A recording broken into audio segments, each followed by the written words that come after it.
అధికారంలో ఉన్నప్పుడు బీసీల పేకలు కోసి నేడు బీసీ గర్జన అంటే ప్రజలెవరూ నమ్మరని మంత్రి కొల్లు రవీంద్ర అన్నారు.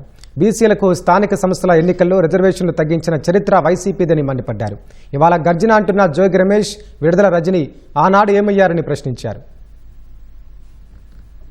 ఈ రాష్ట్రంలో బీసీలని అణిచినటువంటి వ్యక్తి జగన్మోహన్ రెడ్డి. 5 సంవత్సరాలు అక్రమ కేసులు కట్టి అనేక రకాలుగా ఇబ్బందులు పెట్టి అనేక మంది బీసీ సోదరులను పొట్టన పెట్టుకుని మరి ఆనాడు తోట చంద్రయ్యని నడి రోడ్డు మీద ఎక్కువస్తే ఆనాడు ఎక్కడికి పోయాడు ఈ జోగి రమేష్? ఆనాడు ఎక్కడికి పోయింది రజనీ గారు అని చెప్పి నేను అడుగుతా ఉన్నా. ఆనాడు బీసీలకి చట్టపరంగా రావాల్సినటువంటి హక్కులన్నీ కూడా హరించి బడ్జెట్లో ఒక పైసా కూడా ఇవ్వకుండా చేసి దొంగ నాటకాలు ఆడతాకు బయలుదేరుతాం. రేపల్లెలో అభం శుభం తెలియనటువంటి ఒక పసికందు అమర్నాథ్ గౌడ్ని అతి కిరాతకంగా పెట్రోల్ పోసి తగలబెడితే ఎక్కడికి పోయాడు ఈ జగన్మోహన్ రెడ్డి? ఆ రోజు ఈ జోగి రమేష్ నేను అడుగుతా ఉన్నా. కనీసం పరామర్శ లేదు.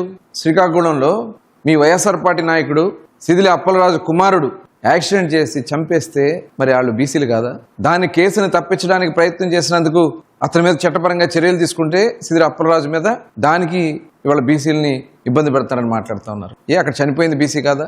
5 సంవత్సరాలు కనీసం బలహీన వర్గాల గురించి మాట్లాడినటువంటి వ్యక్తులు ఇవాళ గర్జనలు బొజ్జనలు అని చెప్పి మళ్ళీ ఏదో డ్రామాలు సృష్టించాలని ప్రయత్నం చేస్తే ఎవరు నమ్మరు.